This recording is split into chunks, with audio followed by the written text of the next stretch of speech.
Okay, welcome to Cinelit, and today we are spinning off from our Kathleen Turner podcast, inspired by the talking about her career. We briefly mentioned The Man with Two Brains in that podcast, and that got us thinking about Steve Martin, and particularly Steve Martin and his collaborations with Carl Reiner. So that's what we're going to be looking at today. I am Adam Marsh, your host, and I am joined as ever by our Cinelit expert, Daryl Buxton. How are you, Daryl? I'm fine, Adam. Hello, everyone. Cool. So Steve, let's get into it. Steve Martin, one of my all-time favorites, particularly of comedy actors. I grew up watching Planes, Trains and Automobiles. I remember being way too young to see that movie, considering how many swear words were in it. But I thoroughly laughed so hard at that. You know, those aren't pillows, things like that. You know, just priceless, precious childhood memories of watching Steve Martin. And equally, as he's gone forward in his career, even what is considered some of his horrible movies, I've been watching with my kid and enjoying those. So he's come full circle for me. But I'm delighted to be talking about these first four movies, Daryl. They're very interesting movies. Sure. I mean, my personal take on it all is my comedy era is the 1930s. I don't think there's anything better than the classic W.C. Fields, Laurel and Hardy, Marx Brothers. These four films are my favourites other than 1930s comedies. I think these four are the funniest four films that I've ever seen outside of that classic decade. Oh, okay. This is bizarre because I actually suggested this podcast. Like, it's such a bizarre coincidence that maybe I subconsciously know you quite well. Yeah. But so let's get into the chronological order. We were looking at The Jerk, 1979. We're looking at Dead Men Don't Wear Plaid, 1982. We're looking at The Man with Two Brains from 1983. Yes. And All of Me from 1984. So four films in relatively quick succession that I guess, particularly in America, tracked Steve Martin from being that stand-up comedian, occasional host of Saturday Night Live, HBO comedy specials kind of guy, to a Hollywood leading man, particularly in comedies and latterly family movies. I think he and Carl Reiner were both on a real high at the end of the 70s, because Reiner had been around for years, and they sort of came up in similar fashion. Reiner was part of that whole Sid Caesar, Mel Brooks thing, the big American TV comedy sketch shows of the 50s, you know, at the birth of TV. And Martin sort of did much the same, like 15 or 20 years later. He'd been writing for the Smothers Brothers and various other sketch shows, occasionally got in front of the cameras, then, as you say, hosted Saturday Night Live on and off and did occasional sketches on there, became a big name through that, and then basically sort of revolutionized stand-up comedy and became almost as big as like the Rolling Stones or Led Zeppelin or someone. You know, he was playing stadiums. He was one of the first performers to do that.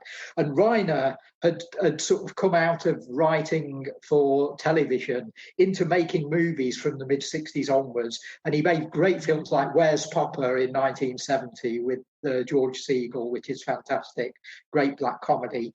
And he'd had a big surprise hit with Oh God in 1978, I think, the George Burns movie. Then, being in the position where he could sort of write his own ticket in Hollywood, he then made a film with Henry Winkler, which was an attempt to get Winkler from TV onto the big screen, and it didn't quite work. You know, they should have just gone with the Fonz, the movie, I think. But then Steve Martin was hitting really, really big, and of course he'd got ambitions and he wanted to get into movies, and he formed a company called Aspen Pictures that was like an offshoot of Universal. And Universal gave him $500,000 and said, okay, let's see what you can do, invest that and see what you can do. And Martin actually sought out Carl Reiner to make films with.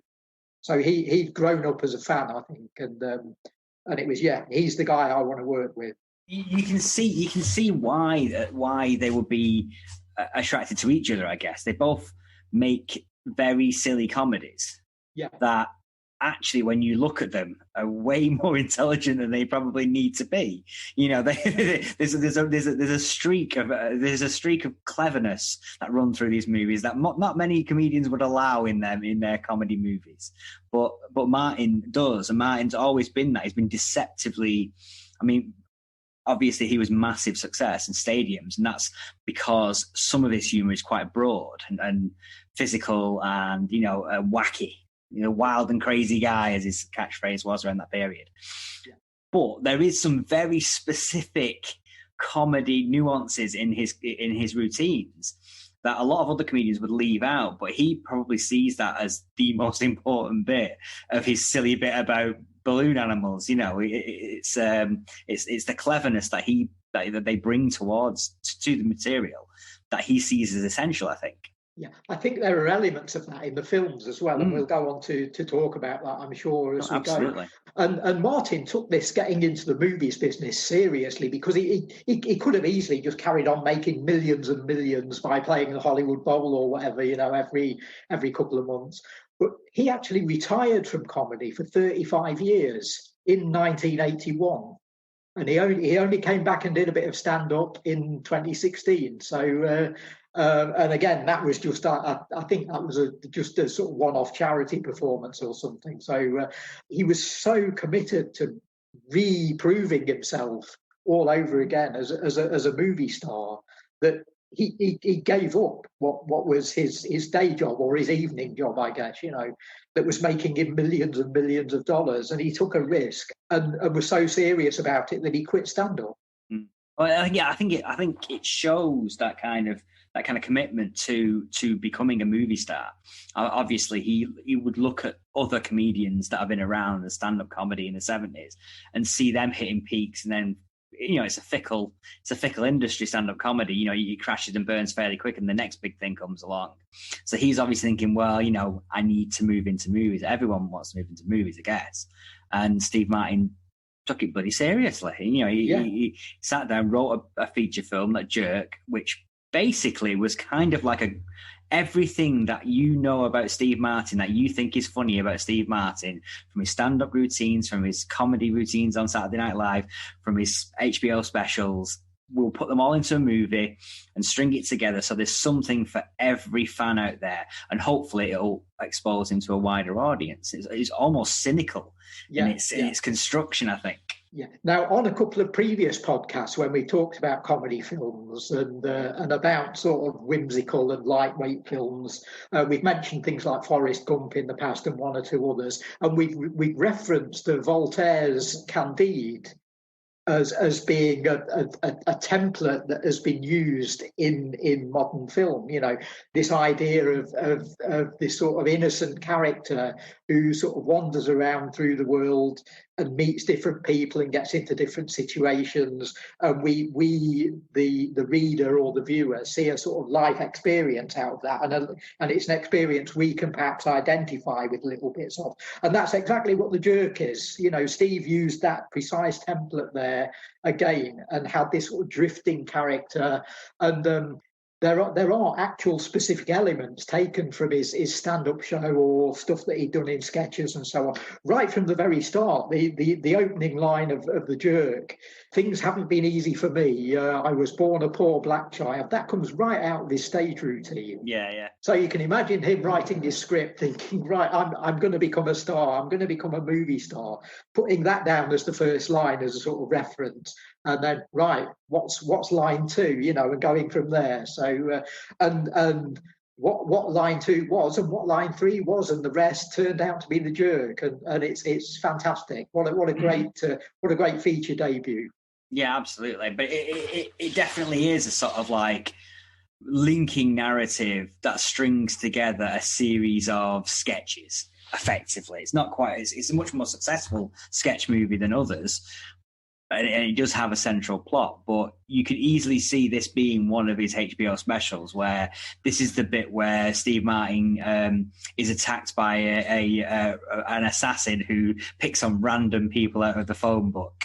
You know, you could see him turning up, oh, this is a bit where we bring in Milton Berle, and we have Milton Berle in here, and we do a little comedy sketch with him. And it strings them together as a life expectancy. Instead of playing different characters, it's Nathan Johnson who's doing all these different characters and these different sketches. He even does actual routines that he'd done on stage. Like there's a whole bit at the end of the film where he's on the skids at this point, because what we've got here in general is it's a rags to riches and back to rags story, isn't it, basically, but with a happy ending, you know.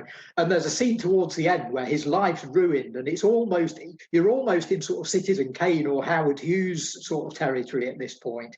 The character's become a multi-millionaire, and suddenly the rug is pulled out from underneath him, and he loses everything, and he's sort of stumbling through the house, telling his wife that, I don't need anything, you know, I can live without anything. And then he sort of spots items around the house and says, oh, I need that chair, and he grabs it, and I need this, and I need that. And he ends up carrying all this junk out of the house, sort of trailing it behind him. And that's straight out of the stage routine that he'd done. So it was great that he could sort of incorporate that stuff, but it's clever writing to actually manage to incorporate that existing material into a narrative without it looking sketchy and without it stopping the flow of the thing. And I think the reason for that is it is based on a tried and tested template, partly on Candide and partly on your classic rags to riches, rise and fall story. Yeah, and maybe that's what Carl Reiner brought to the table, because this was written by Steve Martin. It stars Steve Martin. Carl Reiner comes in to direct. So maybe this is the input that Carl Reiner has on the movie. He manages to bring an overall form to it that maybe wasn't there initially, and maybe it was a string of sketches, like we see many other comedians do movies like that, where it's like, oh, and this is the bit where I do my routine. This is the bit where I do that sketch from Saturday Night Live that everyone loved. He smooths around the edges and makes it flow into one narrative. Yeah, because Reiner, as we said, had started out in sketch comedy himself, and he'd gradually developed into writing films and directing films. So, yeah, he knew the score in that sense. He knew exactly how to take a comedy sketch or a series of routines and maneuver it into a continuing narrative. And what a narrative it is! It's great. You know, we've got the whole central section of the film is a sort of circus or fairground type movie. We've got this great sort of, as I say, sort of Howard Hughes or Citizen Kane type stuff in there. The very start of the film, we've got all the sort of black sharecropper, you know, on the sort of rundown ramshackle farm sort of thing. And it all seems seamless as you watch it. I think it's so well constructed, and I think, as we've said, the fact that Steve actually sought out Carl Reiner as a director. Reiner was on a high at the time, as we've said, with having done the film with George Burns, but he wasn't a sort of young comedy gunslinger. It wasn't, or he wasn't one of the movie brats or anything. The sort of people you might have thought that Steve would seek out to work with. He went to the previous generation, or even the one before. You know, Reiner's like the next best thing to Mel Brooks there. So, you know, if you can't get Mel, you get Carl sort of thing. So, yeah, I'm sure you're right in that Reiner must have had a lot of input into this, and that Steve Martin was prepared to bow down to him and not come on as the big I am, you know, not say, look, I've played Hollywood Bowl, what have you done, you know, but to say, I respect you. I want to work with you because I respect the work that you did before I came on TV. I grew up watching you and Mel Brooks and Sid Caesar, and I put myself in your hands. There is a sense of that, I think, with the jury. Looking at the comedy of that period, who was Steve Martin's contemporaries in that period? Who were the young comedy gunslingers, like you just said? Who would direct this? Because you think about the movie brats, and none of them did comedy very well. No, I mean, when Spielberg attempted it, and he got some of the Saturday Night Live people involved in 1941, you know, it was not one of his greatest triumphs, was it? I think you're being kind there, Daryl. I think it's widely regarded as one of the worst movies ever made. So it's it's one of those things. But who would they be looking at? I guess Hal Ashby did very specific kind of black comedy. Which I can see Martin might have been a fit with Hal Ashby, actually. You can sort of see that. But I think, I mean, a lot of people making comedy in the 70s were sort of, you'd got people like Woody Allen. They were making films starring themselves. You know, they weren't sort of directors for hire. They weren't the sort of people that a Steve Martin could go along to and say, look, I want to work with you. I think that might be another reason why he had to go a generation back and seek out somebody from the Mel Brooks. Absolutely, yeah. I mean, looking at it, I can't see who else he would have gone to in that period. You know, he is obviously a comedian who does look backwards anyway in his style of comedy that he did. Even though it was contemporary to late 70s, he was definitely looking back to, like you said, like that the 1930s comedians and things like that. So yeah. The other thing I love about The Jerk is the way in which Martin again could have dominated the film and could have really called the shots and said, look, I want this to be all about me, you know, this is all about my ego sort of thing.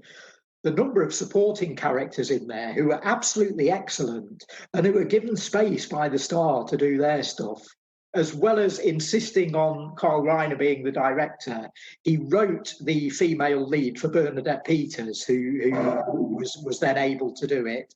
I think one thing about all of these four films is you've got Steve Martin up against a fairly big name female co-star, and it's interesting, to see how he sort of responds to that and how he acts against them, you know. And again, I think the one constant there is he always gives them a lot of leeway and he allows them to do their stuff, and they're as much the star of the film as he is. But as I say, we'll go on to talk about that film by film. But I'm sure we do agree on, you've already mentioned him in passing, Emmett Walsh. Oh my goodness. When are we doing a podcast all about him? Oh, just this role. If you haven't seen the film, he plays a random lone gunman who kills random people out of the phone book. Plays beautifully into the Navin Johnson storyline, because he gets his first job and he's such a naive, sort of simple character that he gets all excited. His name's appearing in print when the new phone book's delivered. Just to interrupt you there, just for younger readers, a phone book was something that used to get delivered to your house, which had numbers in that of all the people living in the city. So now it's just mobiles. It's fine. Yeah, you have it on your own phone now with your mates. You know, but imagine if you've got 20,000 mates though, and they were all on your phone. You know, and imagine that in a printed book. You know, we get this. He gets the phone book delivered. Of course, we then cut to Emmett Walsh as this random sniper, or has also received his new phone book and plants his finger at random on the first page that he opens, and you can guess the rest, you know. But what a performance! What a performance! And then he comes back into the film later on and is equally brilliant in his scene later in the film. Yeah, he comes back playing a different version of the same character. But no, Emmett Walsh is fabulous. I'm sure listeners will know him from the Coen Brothers' Blood Simple, which is a film that he absolutely steals, and he sort of goes some way to stealing this, I think. Definitely. He's just a mumbling, the mumbling, like lousy, no-name, run-of-the-mill scumbag. It's just like I'm in bits every time I watch that movie, particularly at those scenes. One thing that really surprised me as I was rewatching this and researching it again was it's got a sequel. The Jerk 2, as well. Yeah. I've never seen this, never heard of it. Have you seen it, Errol? I haven't, no. I was aware of it, but I've never seen it. And I remember it getting absolutely appalling reviews when it came out. It's nothing to do with Steve Martin and apparently is terrible. So that's all we need to say about it. Yeah, it does seem to have disappeared without a trace, doesn't it? So, but just suffice to say, the impact that this movie did have in America, if not worldwide, was enough to actually do a sequel to it a few years later. Yeah. Well, it was a smash there. I'm sure it sold on Steve Martin's name, because everyone who bought a ticket to see him live would have bought a ticket for the movie as well, and he got his Saturday Night Live cachet as well. And so, yeah, it was almost a sort of built-in success, really. It was going to be a hit. Over here in the UK, we didn't really know what Saturday Night Live was at that time. This is 1979, 1980. We sort of had to go out to the movies to discover Bill Murray and discover Richard Pryor.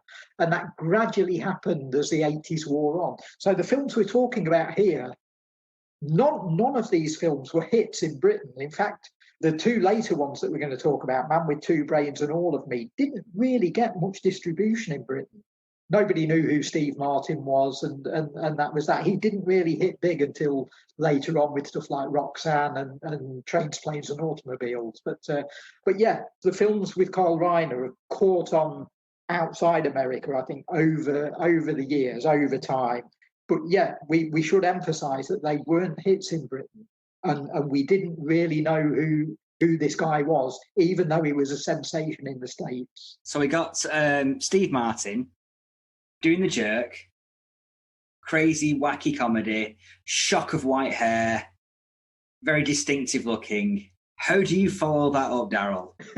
How do you follow up a crazy, wacky comedy like that with a shock of white hair?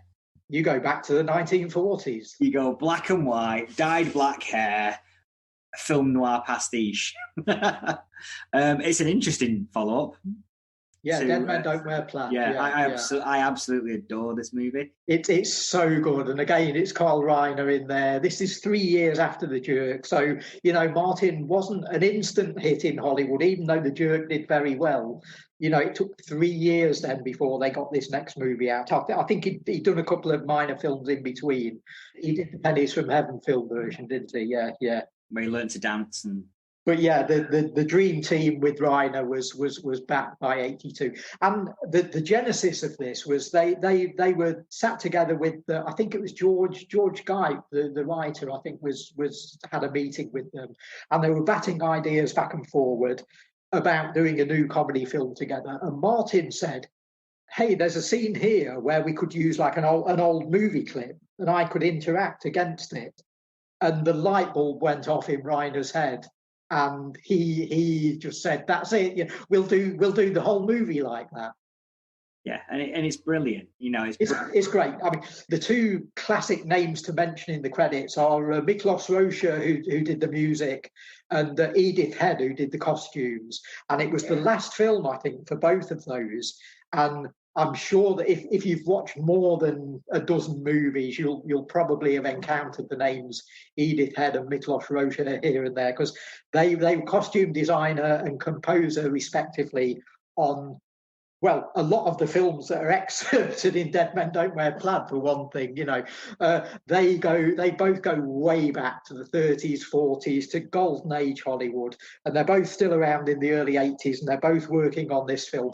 And that's a sign that Reiner and Martin wanted to get this right, that not only had Steve Martin gone back to the 50s to hire Carl Reiner as his partner in comedy, but they were now going right back to the source. They were saying, look, if we're going to make a 40s film noir, let's get the people who actually worked on those pictures. And so you've got the real Edith Head, you've got the real Miklos Rocha, and then you've got the on-screen clips of Alan Ladd, Veronica Lake, Ava Gardner, Humphrey Bogart, Burt Lancaster, Kirk Douglas. They're all there. Lana Turner, they're all in there. And Steve Martin's acting against them. And how good is the editing and the set design, the lighting, the use of camera angles? It's all perfect. Yeah. I think what they do really well is that they play the comedy deadpan. They play it straight. They play it as if this is a film noir. This is a drama, and this is what we're involved in. They don't play it with a wink to the camera. Look, we're interacting with Bogart. Oh yeah, they play it dead straight, and that helps with the smoothing out of the routines. And a lot of the comedy is like, it's not laugh out loud, chuckle, like rolling over in the aisles. It's like witty, funny, sort of like, I can see where this is going. You know, the way that they're pitching the lines and getting the characters to interact with them. You know, like for God's sake, wear a tie. You know, like things like that. He turns up without a tie. What have I told you? I don't like you. You know, all those kind of like in the interactions particularly between Bogart and Steve Martin. You genuinely feel that there's a character that Bogart's playing. Bogey becomes a foil for Steve Martin, doesn't he? Yeah, he's fabulous. It's really, really good selection of clips, because what they do there, they don't go for the obvious Bogey clips either. They've gone for ones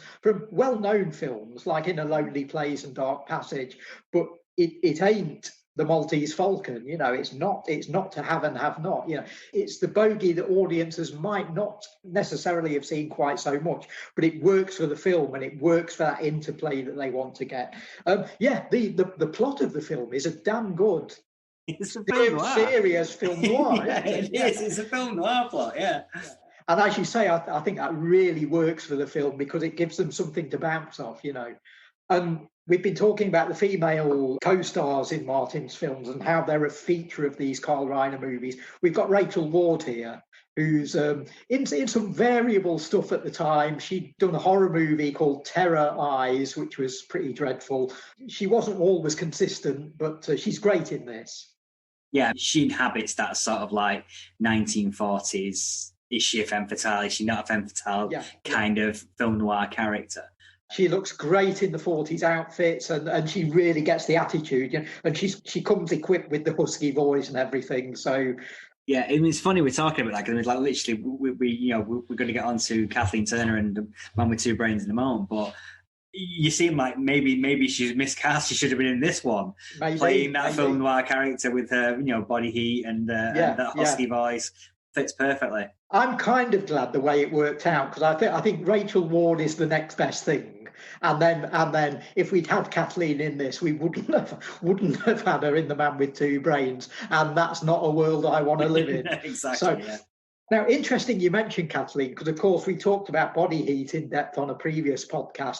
And noir was right back in vogue in early 80s Hollywood, because we'd had Body Heat, which was a great sort of, it was called a neo-noir, but it was really a remake of Double Indemnity, wasn't it? You know, and we'd had the remake of Postman Always Rings Twice. A couple of years later, there was Coppola and Wim Wenders did Hammett, didn't they? So noir was very Blade very Runner much involved. as well. Blade Runner, of course, has that whole thing. Yeah. So bringing that into the future in opposition to Steve Martin and Carl Reiner actually travelling back to the past, you know. So yeah, it was sort of in vogue at the time, and I think that must have helped Martin and Reiner, because this can't have been an easy pitch to the studio. No, I mean, because they got 19 films that they were splicing into this film, and only 6 of them were owned by Universal at that time. So Universal had to like license 13 other films. Yeah, from other studios. Right as hell, yeah. Yeah, but equally just dealing with other studios. It's just like, no, it wasn't really done that often that time, you know. It must have been a hard sell, but I think it's really well done, And like I say, it's not really that sort of like crazy wacky comedy that Steve Martin was known for. There's bits of that, don't get me wrong, there's bits of the silly comedy, but not as much as you would have expected having watched The Jerk and his stand-up specials and things like that. I think what's really good about Dead Men Don't Wear Plaid is that it appealed, I think, to Steve Martin's audience, but I think a slightly older audience who'd maybe grown up watching film noir on TV, or might have even been old enough to go and see the films at the cinema, because this was only sort of 30 years after the heyday of noir. So you'd have had a lot of people in the audience who were familiar with these films and potentially might be put off by the fact that someone had done what they might feel was a spoof of these, you know, to go in and say, oh, they're going to sort of destroy the whole sort of feel of noir, and they're going to make fun of Bogey and Kirk Douglas and so on. But I think you get in and you watch the film, and the script is tossing out character names like Walter Neff and Cody Jarrett and Kitty Collins, and I bet the noir buffs in the audience who'd gone along to maybe pick at the film and talk about what it had got wrong came away really impressed and amazed, not only at the look of the film and not only at the way they'd actually matched the clips together, but as we've said, the fact that it actually works as a serious noir and that it pays homage to the classic noir as well. Again, this word again, respect. It does it in a very respectful way. Yeah, it's not a spoof in the traditional sense. I mean, you think like Airplane and things like that. It's not poking fun at these movies at all. No. It's using these movies as a delivery system for some gags in the same type of story, but still treating it with the same reverence that you would treat any other film like that. Shooting it in the same way. It's lit perfectly, beautifully lit. This movie in that style of a 1940s film noir. You know. I mean, I'm interested to see how what the reaction was to it, because when I watched it when I was about 18, 19 for the first time, and I knew a bit about film noir, but I didn't know that much about film noir. So I probably got the Walter Neff references and the Double Indemnity stuff, but a lot of the other stuff I wouldn't have seen at that time. But I still enjoyed it. And still, I don't think you necessarily need. No, you don't. But obviously now I watched it again recently. And it's like I've seen pretty much all the films now that they're referencing, and it's like, okay, yeah, this is great. You know, so it's a joy as a sort of historical piece, then, isn't it? And a sort of it's like a sort of a bluffer's guide to film noir. It works in that sense, you know. It really is. And I think it's a film that's got these different levels and works for different audiences, and there's no audience at any level that is going to come away disappointed. I really don't think that. I think it's one of those movies that where it's not. It almost feels like if it had a different stroke of luck, it's one of those movies that people would quote in, like, you know, as a comedy, like With Nail and I or something like that, where people generally throw out the quotes. You need a cup of my Java, you know, things like that. You know, you just think they are lines that are set up for it to be a cult classic. It's not quite achieved that over the years, but I don't know whether that's just due to, Steve Martin having way more successful movies, I guess, going forward. I think so. I think this is still seen as being a little bit of a novelty, and I think it's a lot more than that. I think that whole last 20 minutes of the film, which could have absolutely petered out, kickstarts it again and brings it to a great climax, because you've got Rennie Santoni coming on and taking over the film. You know, you've got clips from very heavy use of clips from a lesser film noir, and one that's not considered as one of the greats, The Bride from 1949. And because they're using The Bride rather than using something like, you know, an icon like the Maltese Falcon or something, I think they get away with more. They're able to use more footage, which audiences might be less familiar with. Great appearances by Vincent Price and Charles Lawton in there, again, brilliantly edited in. And then, of course, it all ends up with Martin interacting alongside Carl Reiner. Who comes on and just nails it and steals the show. Yeah, the comedy bit where obviously you get in these movies where the villain explains his plan, and Steve Martin starts to explain the plan. He says, "No, it's the detective who explains the plan. No, it's the villain." They end up racing each other to try and get the plan out. It's just. I can literally see them writing that down and going, "That is genius. That is absolute genius." And knowing damn well that they could play it, and I bet Steve was in comedy heaven, working along. He'd made a film with Carl Reiner. He'd done The Jerk with him, but to actually get the chance to act alongside an idol, you know, no matter how big you are, no matter how many times you've played stadiums and played to 20,000 people, to get the chance to work on set and spar with one of your comedy idols, that's why you're in the business, man. You know, that's what it's all about. I bet Martin loved that. Yeah, absolutely. Well, let's move on to the next movie. Now, over these podcasts now that we've been doing, I think we've done pretty good on dealing with pronunciations of characters' names, of actors from other countries that we're not familiar with. I think we've done a good job. Today might challenge us. We're here with a man with two brains, with Steve Martin playing Dr. Herfner. And alongside the uncredited Sissy Spacek as Anne, all together now, Melma House. Yeah. Do we just call them Mr. H and Miss U? I think. Well, let's just say him Steve and Sissy. Steve and I think so. Yeah, Man with Two Brains. Then, yeah. Well, again, much more back to the sort of like, okay, let's do another Steve Martin vehicle where we got wacky, crazy guy, ridiculously outrageous, silly plot about a man, a talking brain, and him falling in love with the talking brain. Effectively, it's a love story, Daryl. It's a very sweet love story about a man meets brain and falls in love with it, and then has to find a body to put her in. Intermingle that with a gold digging villainess played by Kathleen Turner. With such delight playing in this role. You get a piece of genius, really. Yeah, she's so good, and then throw in as well. In a film like this, you've got to have a vintage classic mad scientist. Again, it's going back to the 40s, I guess, and we get our own great Mr. David Warner, as he's got one of the names that's easier to pronounce in the film, Dr. Necessiter. Necessiter, as in he is necessity to the plot. He's. I mean, let's start with him actually, because there's a temptation with movies like this when you get brought on as a supporting character is to go over the top, do the Jim Carrey in Batman Forever, go over the top with your chewing of the scenery. And we want you to play a mad scientist. Okay, great. That's literally a license to go crazy.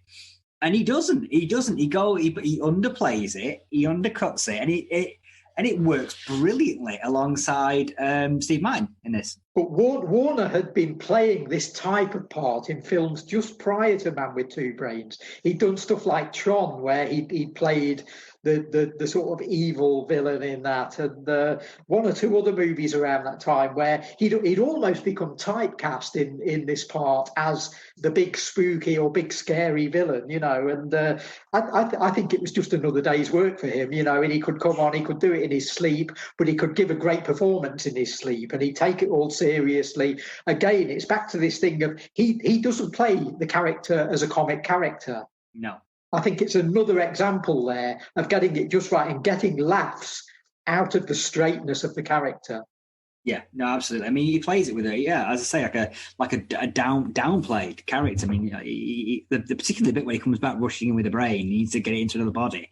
And David Warner comes out, and he's slightly drunk. He's holding a bottle, and he's just like, "Yeah, we can do it. So yeah, it's no problem." It's just very relaxed about. Yeah, we're gonna put your brain in that body, and we're gonna put it in the ape. But It's just a great. Yeah, we didn't mention the gorilla, did we? So no, there's a great gorilla. It's talking about gorilla movies. This is a great gorilla movie as well. So and again, there were a few of those around at the time. So it's hitting all those early 80s faces, I think. But yeah, Kathleen Turner. We've got to talk about her interaction with Steve is just to die for. They're what a couple. Well, this is the one where I think, I mean, as much as we've talked about Bernadette Peters and Rachel Ward, this is the one where I feel like, okay, now we're getting somewhere with the supporting. He's got someone he's playing up against in this movie, rather than alongside. Yeah, it's a rival, but the chemistry on screen between these two, I think, arguably is the first one that gets it right for Steve. Yeah, and well, we were in the Kathleen dedicated podcast. We were talking about her relationship on screen with Michael Douglas, and I think a big part of that comes out of the fact that there's competition there. I think they love each other. They have a great time working together. But I think there's also a sense they're trying to outvie each other on screen, and you get that here as well. She's doing a professional job, and she knows that Steve's the star, and she knows that he's got to have his sort of shtick that he can do. But she is going to do her damnedest to get your attention whenever she's on screen, and I think that conflict, not in a nasty way, in a very professional, very creative way, is one that really helps the film, and I think it boosts both of the performances. Yeah, no, absolutely, and and she's just great and so horrible, so wonderfully horrible. Yeah. ruthless, cruel, bitchy, everything you can think of. Yeah. And we love her for it. And with a twinkle in her eye as she's doing it as well. It's just like, you can't teach that. You can't teach that. There's the whole running gag where she's sort of having affairs with the pool guy, and any sort of young man she sort of happens across, and every time there's a little glance backwards over their shoulder into the camera directly at us. I know what I'm doing. You guys watching know what I'm doing. This guy in my arms knows what I'm doing. Steve Martin doesn't know, and we know he doesn't know. But it's also the Bugs Bunny thing, like, ain't I a stinker? Exactly. Looking into the camera. Yeah. It is. It's classic comic book villainess, isn't it? But brilliantly with it, And Steve Martin not playing a sap as such. I think that's a tricky line in treads. Usually you get these ones where you get these manipulative women who are marrying the characters for their money and then killing them off for the will.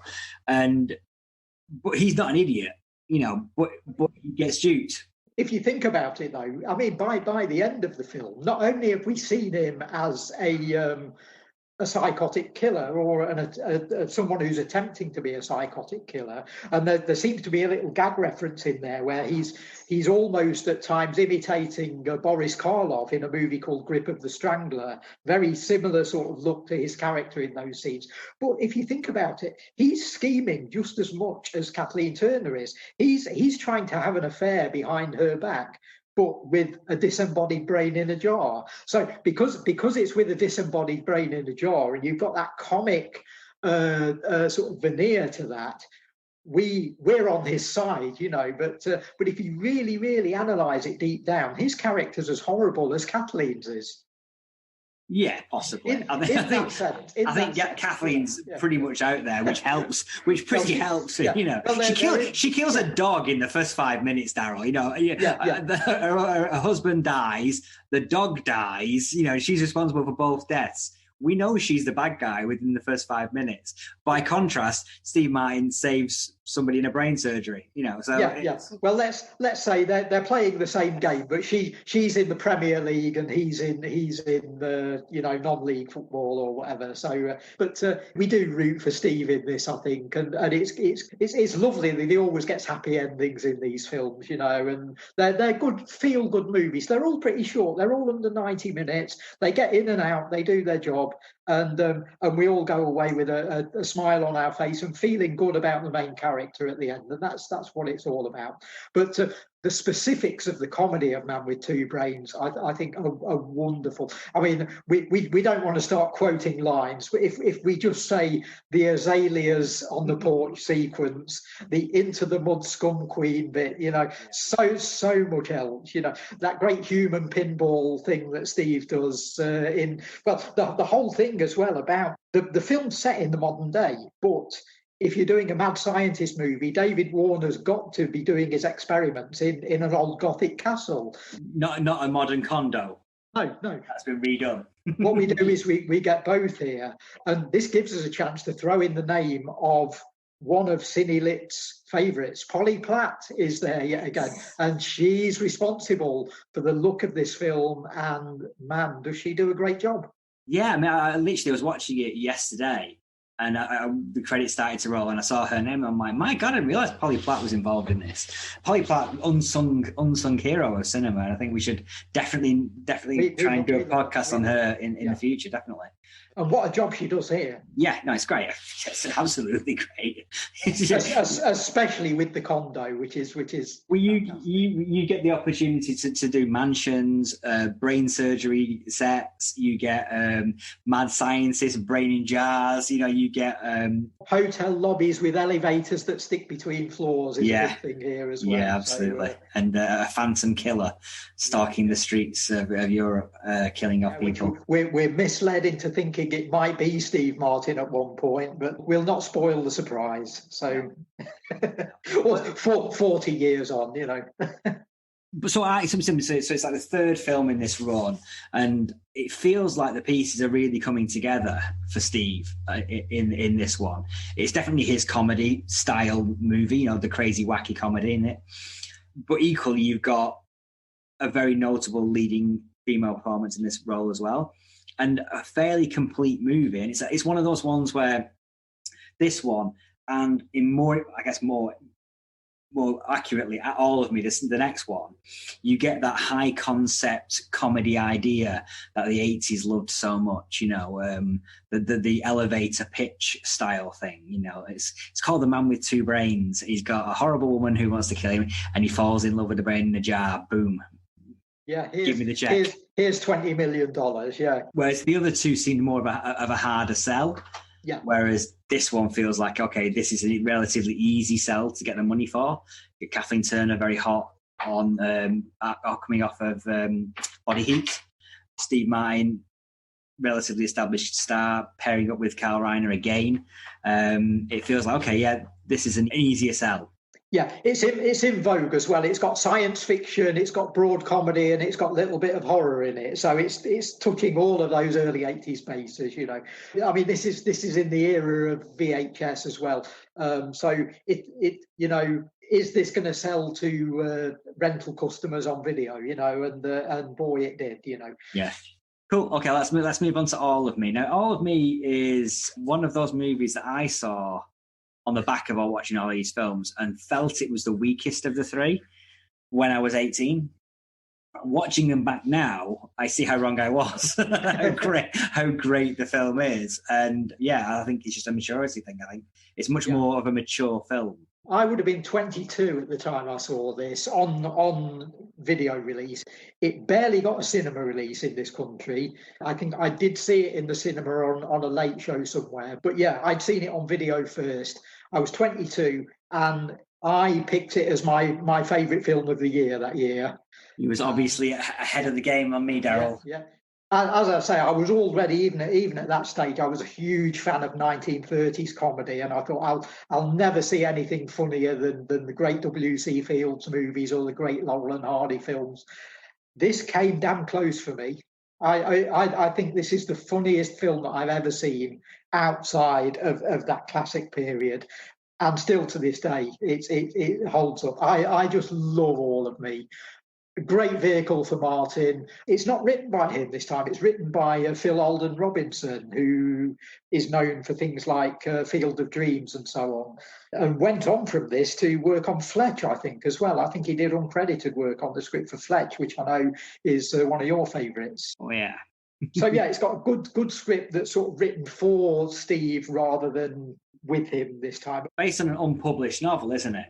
Yes, yeah, called Me Too, I think it's called, yeah. We talked about a high concept idea, and it gets about it in a fairly roundabout fashion, but ultimately it's the soul of Lily Tomlin, a spoilt heiress who's never really lived because she's been sick all her life.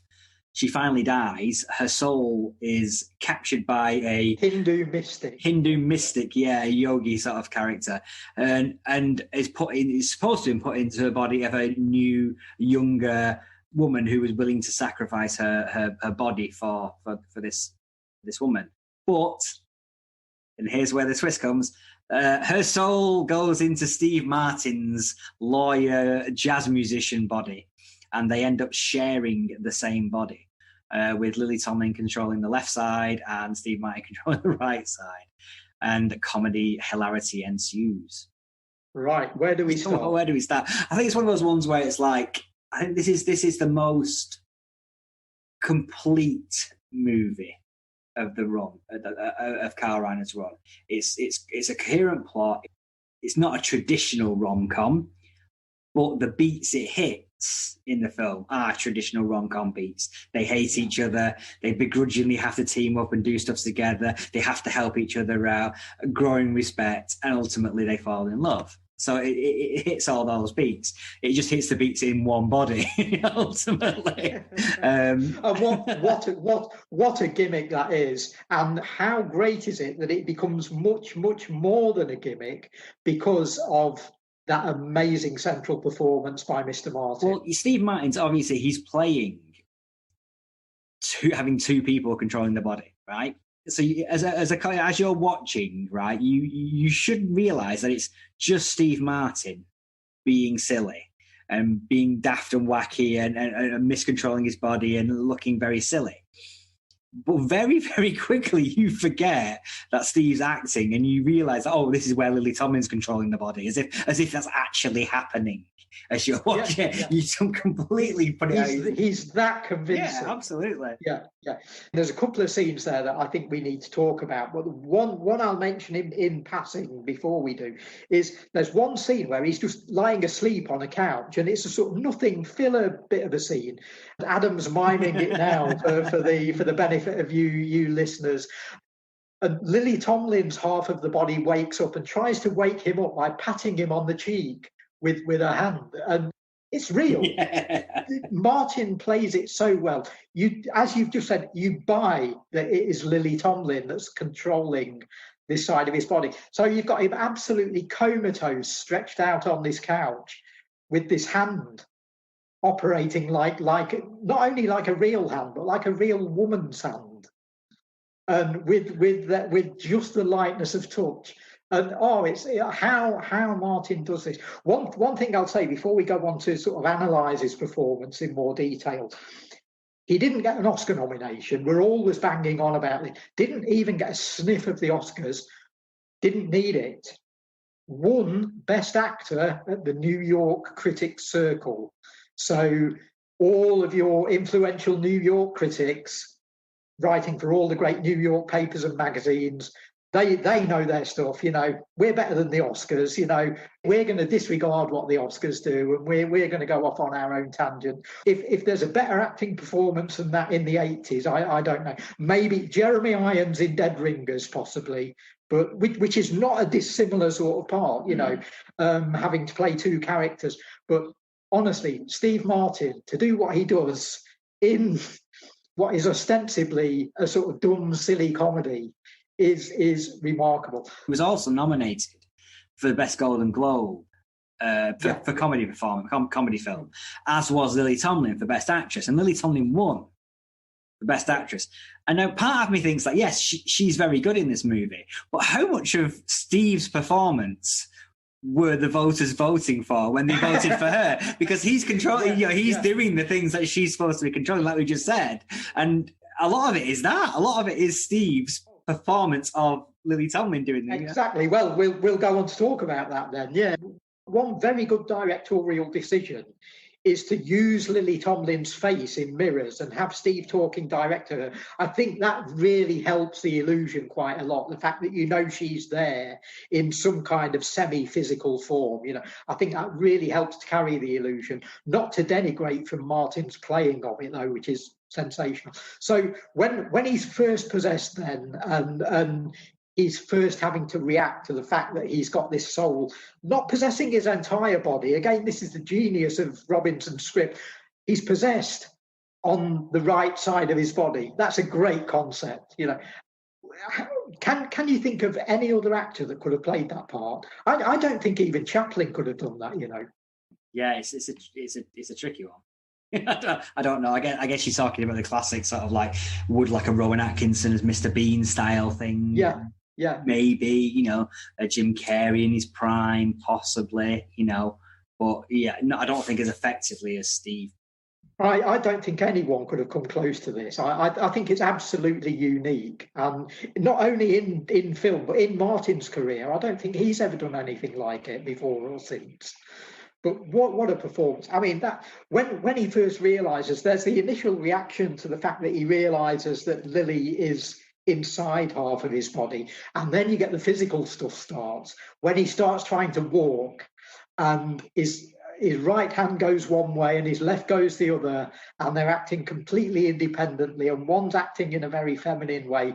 And then the walk, you've got dainty steps on one side, and you've got this it's not even male steps on the other. It's just this great galumphing along. It's like Frankenstein walking, isn't it? It's like wonderful. Yeah, it couldn't be better. And the key thing is, again, as we've been saying about all of these films, is it's all about being convincing. It's about, do you believe this?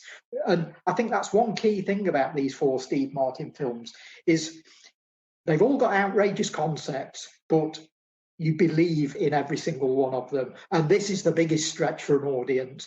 How are you going to sell this concept to an audience? And you need the greatest performance of the 1980s, and we get it. Yeah. That courtroom scene. No, the courtroom scene's fantastic, but mainly because it starts off as a Lily Tomlin scene. Lily Tomlin, he's just completely Lily Tomlin for a good 5-10 minutes of it, and then boom.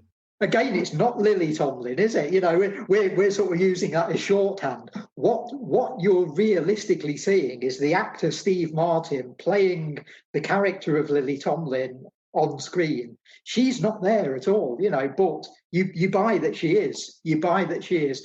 That's the first essential part of the performance.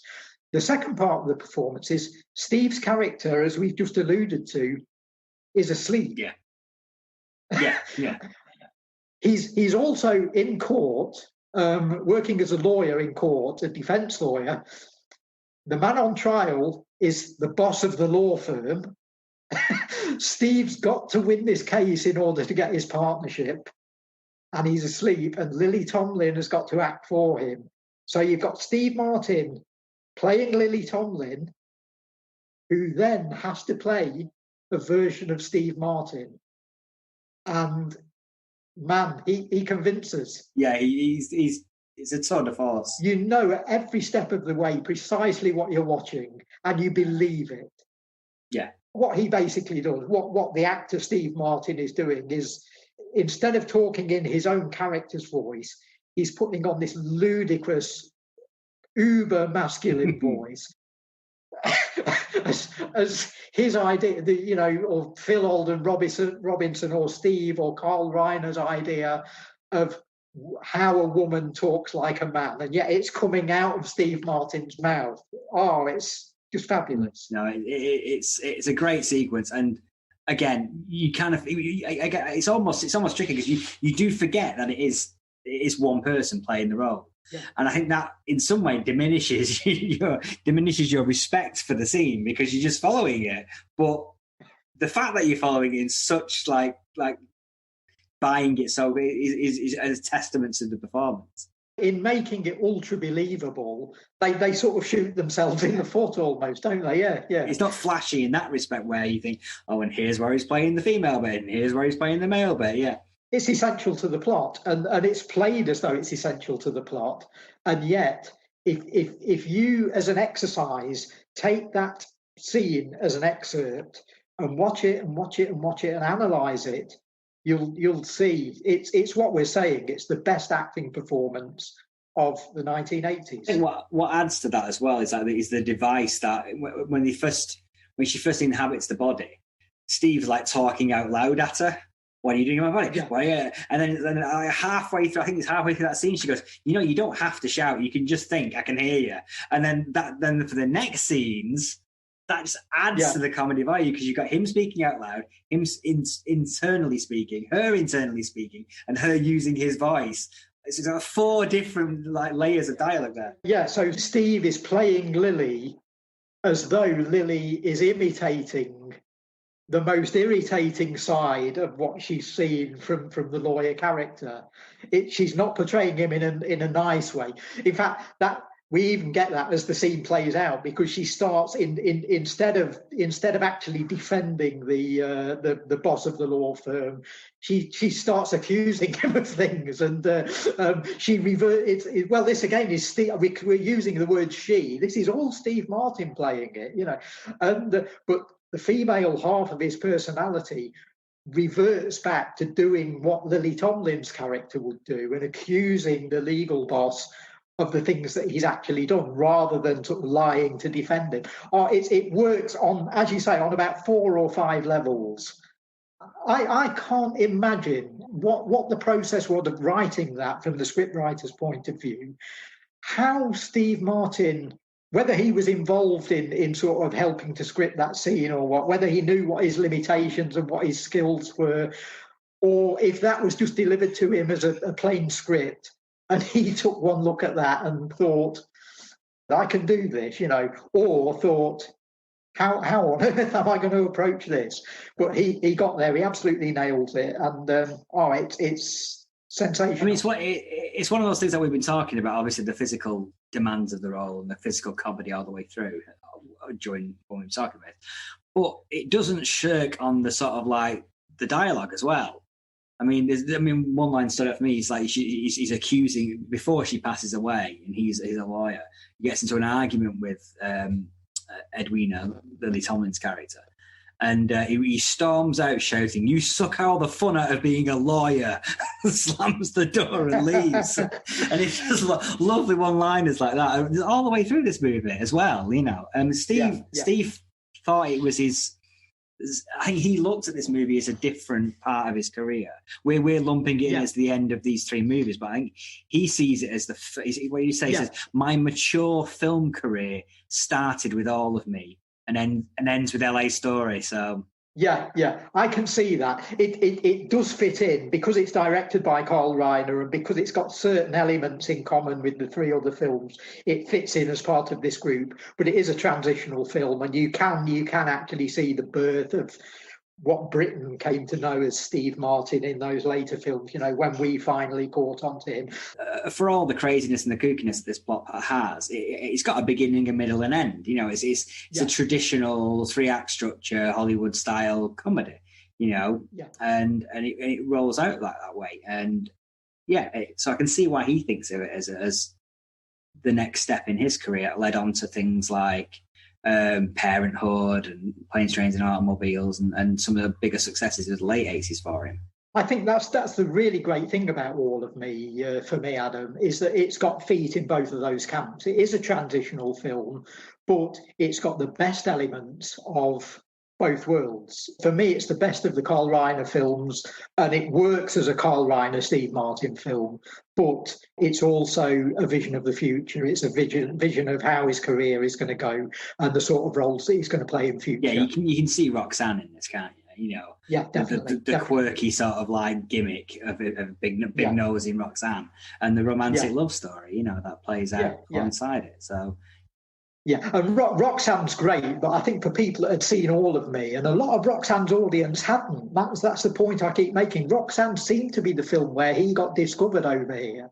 And people that had seen All of Me loved Roxanne, but you did sort of think, well, you know, we know they're doing the Cyrano thing, so he's got the big nose, and it's particularly large because it's a comedy, you know, and they're really playing on that. But I've just come off seeing All of Me, which had him playing a half man, half woman, acting as himself, pretending to be Lily Tomlin, all of these layers.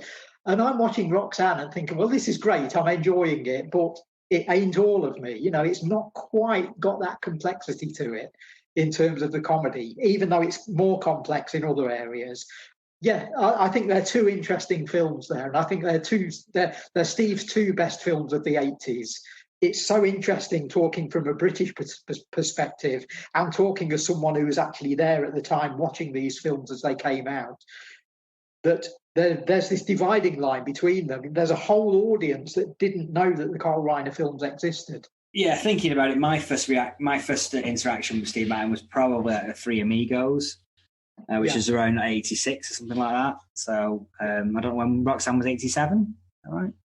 Yeah, and all of these films are all within about 18 months. He did Planes, Trains and Automobiles, Three Amigos, Roxanne, and then on to stuff like LA Story later on. So it's a real sort of condensed career. You know, the big hits, Dirty Rotten Scoundrels, as we said, they're all sort of in this little knot all together. Bang, bang, bang. You can see why he caught on over here, because there was a new film coming out every 6 months, you know.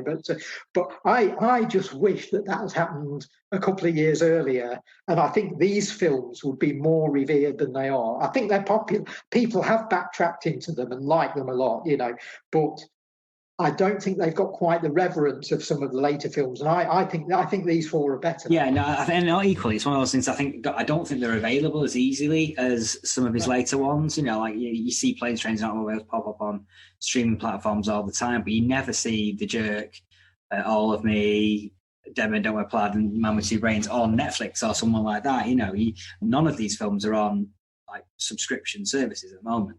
You can buy them, you can rent them from Amazon Prime or VOD, wherever. but they're not available as part of your subscriptions. So why would you take a chance? I guess in this world now, sure. Why would you? Well, choose a film that's not. That's why we're here, to tell you. Take a chance. Yeah, take a chance. yeah. Cool. Take a chance on Steve.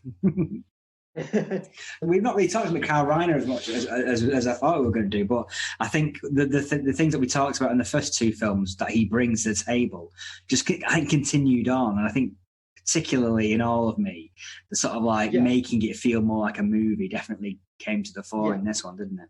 I'll just mention there, to close the Reiner story, in that he made a really, really good film called Summer School in the mid-80s, which I like a lot.